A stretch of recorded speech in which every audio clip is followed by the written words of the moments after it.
What's good, everybody? It's your boy SWCJ, also known as SpadesWolf. We getting straight into the weirdness of Tubi movies. Not gonna lie, I watched GTA on Tubi. Probably one of the best, like independent black film movies that I've seen in my life. I don't know what movie this is, but I know it's gonna be on Demon Time, and just from the way that this girl is looking, I'm not even gonna talk about it. I'm not even gonna commentate on it. Oh my gosh, 2 bodies. Don't do it. Oh. Movies. A magnificent visual art form that can show the riveting story of one's life or journey. They can display the harshness of someone's struggles and the beauty of someone's rise, conveying emotions that whenever I see them on screen, I can't help but feel the same way the character is feeling on screen. Not only that, let me take a chance to say, go subscribe and like this video, watch this video by Degenerocity. they can introduce you to a new world that is entirely detached from our reality that I'm almost always engulfed in. I think that's a beautiful wonder about movies. They can spark out emotions from me that I just can't get from any other media. But what kind of deep emotions does movies like this spark for me? Of course, just like with everything else in existence, there's a not so good counterpart to movies. And these counterparts could be found way easier nowadays, since most blockbusters nowadays aren't really that good anymore. Like, y'all making so many superhero movies nowadays. When are you guys gonna make the Black Bomber superhero movie? I need that. I'll see that in theater. I never even heard of that before, but Black Bomber? There's 3 times in a row. Y'all show my boy no respect, and yet y'all gonna produce the 18th billionth Fast and Furious movie. Ain't nobody want to see Diesel and Paul Walker, bro. Like, what? And streaming services be producing half the slop we be consuming nowadays. You can find many of them on Netflix. There's a ton of banger movies on there. But after seeing it on TikTok from time and time again, it seems like there's a streaming service that is a gold mine for not only B movies, but low quality looking, $50 budget, filmed on a Motorola looking ass movies. Tubi. And when finding this out, my curiosity got the best of me. I needed to see this. And when I checked it out, I was not only amazed, but I was perplexed on how amazing these movies are. Some of these movies will make Martin Scorsese reconsider what true cinema is. And this bitch is sitting on my living room couch. You the only one with a key. What are you talking about? Tiffany the dog. Boy, I don't even know what you're talking about. I haven't been there in a week. Where the fuck did she go? Tubi, if you ain't know, is a streaming service like the others, but unlike them, out of their original catalog, they have great works of arts like Bad Cat, Mary Finger Kill, and Shark Side of the Moon. You know, absolute classics that everybody knows. But outside the originals they produced, Tubi also has a big catalog of B movies. Not the jazz one, but low budget and indie movies. It has a whole bunch of films made by everyday people like you and me, since anybody can make a movie nowadays. If you got a camera, you can make a movie. The thing is, a lot of these films don't look the best, or sound the best, or even make sense half the time, but that's okay.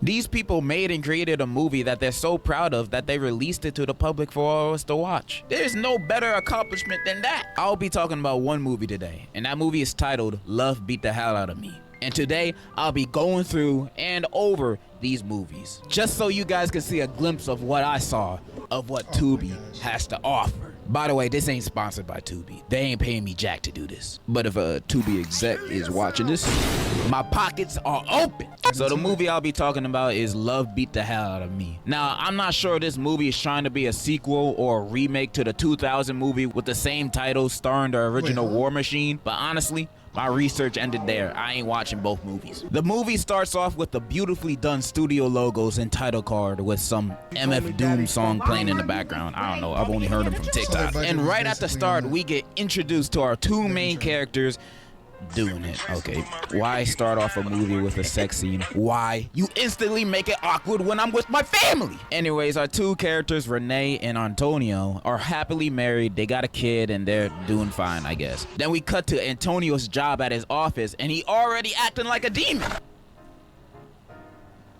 Hey, yo!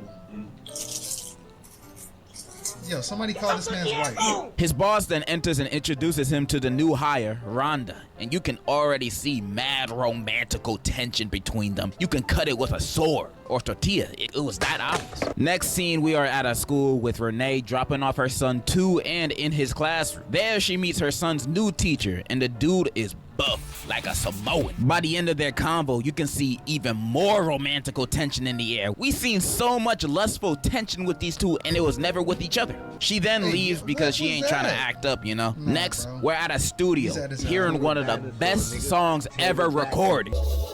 Sitting in my crib trying to get blow. Niggas need to understand my shit just flows like the breeze off the fucking lake. I got this dope shit uncut, make your ass lose.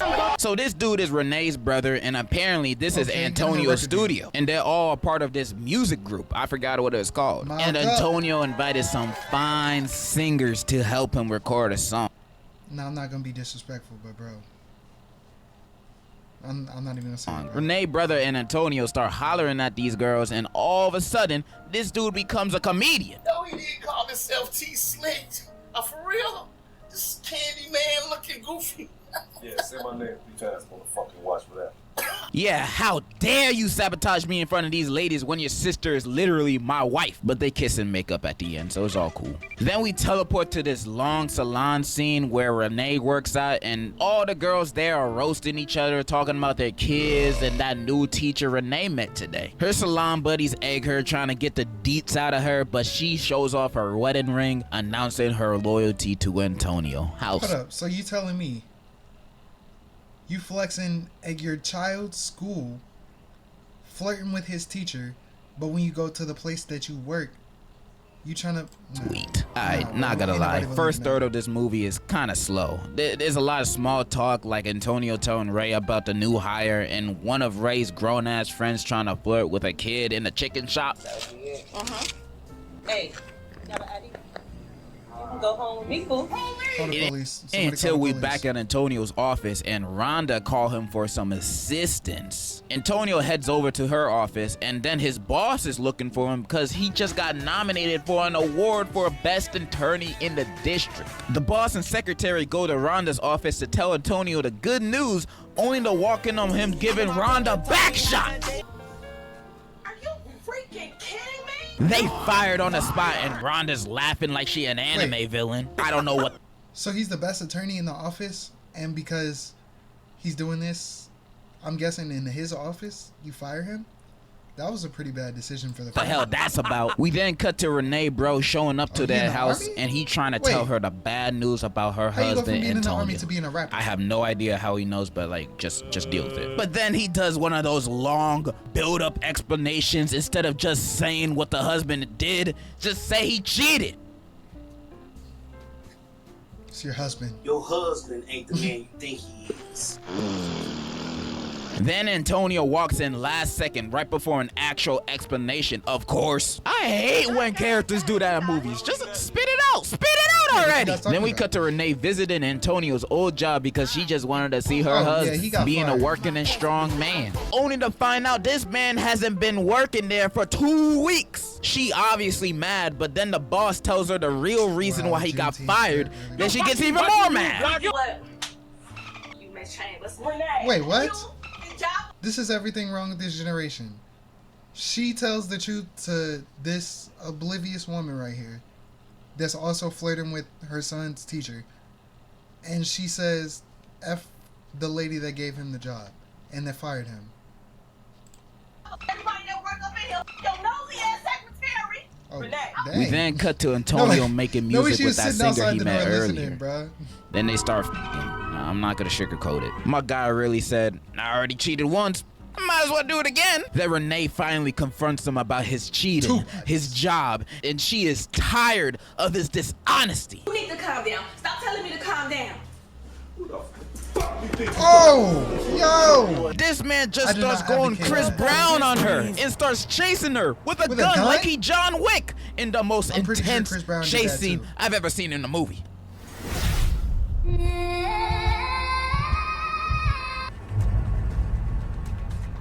Nah, this man was running through the streets like Lil Durk.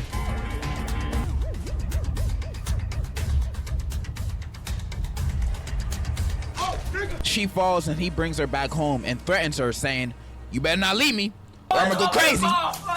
And he's also a crackhead now, I guess. Huh? Next scene, her brother show up and sees Nah, her they just face. throwing every Super single worried, he stereotype, asked, bro. "Who did this?" And she's like, "Antonio, but we're not together no more, so there's nothing to worry about." But he wasn't having it, and he was gonna deal with it on his own. Bro Wait, waits for where did Antonio he to get pull that? up out of his car to drive by his ass.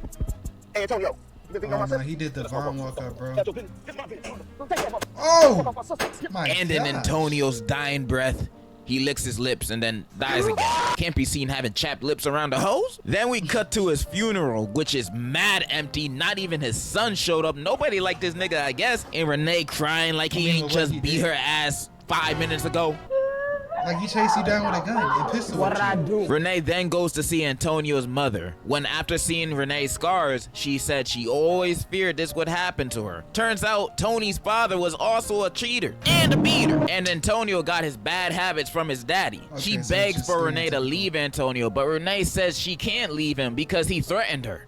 But he was just at his funeral. he's dead, He dead now. What are you gonna do? Slap you from the grave? Like, that's just ridiculous. Tony's mom then recommends her to at least leave the house while he's still there. And then she proceeds to think about her son's teacher that she spoke to for like 30 seconds. I didn't know you guys had that kind of relationship already. what? Anyways, What we is go with to these the edits, next bro? scene at night to the singer girl appearing to be I'm not gonna let that catcalled by slide some one more time. random homeless dude. Only for him to be Antonio? I thought this man Wait, was huh? dead. What the hell he doing back? Resurrection? First time I saw this scene, I thought it was a flashback or something. But nah, he's alive. He's alive. So what was that funeral about? Some Mr. Robot dream fake. sequence or some shit? How is he not dead? I mean, from what I They found call out his later brother on in the movie, he ain't from Wizards of Waverly Place. So how he came back to life? And the movie never explains this. He's just alive again and homeless now. My personal theory is that he has the same It's a powers clone. of Kenny from South Park, but that's just me. Anyways, he confronts the girl about her not answering his calls, but she ain't having it with his drug problems because he's a junkie now, I guess. He gets mad and is about to smack her, but then she pulls out the blicky on him. Miko. He slowly backs away from her and then notices someone he knows the in the Magnum? alleyway. I know you. Yeah, who's this lady smoking a blunt, listening to their What do you conversation? want, Oh, that's a It's blunt. his dealer, and he begging for more compound V, but he got no money. So he offers to do whatever she wants. They walk away together, and we transition to a montage of Renee becoming a stronger woman who don't need no man. We then cut to her Wait, what packing about her the bags teacher? to move out, and while packing, Renee's friend teacher was a good frantically guy, right? comes in the room. Renee, Capone called. We need to go get Antonio now. Get him for what? Like I said, we need to go get Antonio. And she does one of those things where she don't explain why she has to do it. She just says, "There's no time." Like, nah, you gotta explain why I need to save my abusive husband, cause I will never be in the mood for that. Renee eventually agrees to go, and as they looking around for him, they pull up to a trap house, and then her friend like, "Nah, let's just get out of here and call the police. This place ain't safe." Nah, you already came but to the Renee's trap like, house. "Nah, he my husband." Nigga, you leaving him. Both of them go inside and Renee's friend starts tripping for good reason, saying again, this ain't safe because there's literal junkies walking around, and why we doing all this for him? Then Renee says, Look, I just need to know. I just need to know what he's been up to. "No what? He had a crack house. That's an obvious sign to know what he's been up to." Renee's friend is spitting wisdom while Renee herself is spitting dumbasser. Anyways, they find Tony and he acting like his usual self ever since he died. Antonio! Damn. Who the fuck coming in my crib? He start begging her to come back and Renee just staring at him for a little bit and she just says, "Let's get out of here." She's seen everything What? she needed to see. Then why the hell y'all here? What the hell you expected to look like? To him to be the kingpin of the house? No type of They climax or leave resolution and then to he the story. chases them and then we This is transition the to a metaverse, murder bro. scene and it turns out Tony's drug dealer died of an overdose and they suspect her boyfriend of doing it. Now, they haven't even identified her body yet, so I don't know how they know she has a boyfriend. One of the cops walks outside because he keeps complaining about the stink of the body. Damn. Please get that dead body out of here. Yeah, this is He your then job, bro. sees a group of young African-American men hanging out, minding their own business, gonna and then the arrest woman them. cop sees this and is like, Man, I bet you $20 I see sold the drugs to Tosh. Yeah. You know what? Hold it right there. $20. Y'all just saw these random dudes and automatically assumed they did it? You didn't even question them or yourself. You just went after them without no evidence. Like, damn.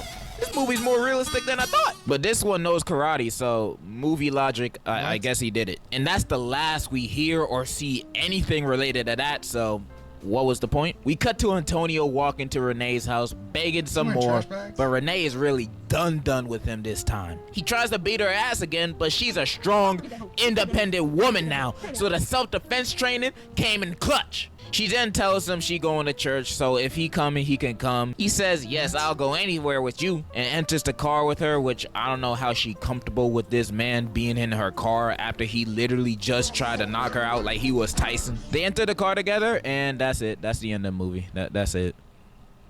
Yep. But it has one of those, though I'm hopeful, yes I am hopeful as today, and this, so that automatically makes this one of the best movies I've ever watched. Now, what are my thoughts on this movie? I thought it was pretty gosh darn entertaining. Sure, it had its mishaps like having a slow first 20 minutes, but overall, I freaking loved it. And I'm never gonna judge the acting of these types of movies. I think that just comes with the Tubi package. But the writing in these movies always takes a turn in a direction that I'll never predict by the time I'm at the end of the movie. Like, who the hell this guy robbed? But I love movies like this. They're fun to watch, and I bet the people who are making it had fun making it too. Now, I'm not gonna fuck around and say this movie's amazing or anything up there with the likes of Citizen Kane and Date Movie. But if you're looking for something stupid, fun, and entertaining to watch, I recommend this. Cause I think this movie encapsulates what Tubi movies are about. Ridiculous. Anyways, I hope you guys enjoyed this video. I know I've been gone for God knows how long, but hopefully that won't happen again. Hopefully. But I still 100% definitely love all of you guys. I love you. Remember to click my link. Alright, y'all. I appreciate you for watching. If you liked it, press the like button, press the subscribe button, share with a friend, share with a family member, put it on a playlist, share with yourself, watch it again. Till the next time, watch you a Tubi movie. Holla at me.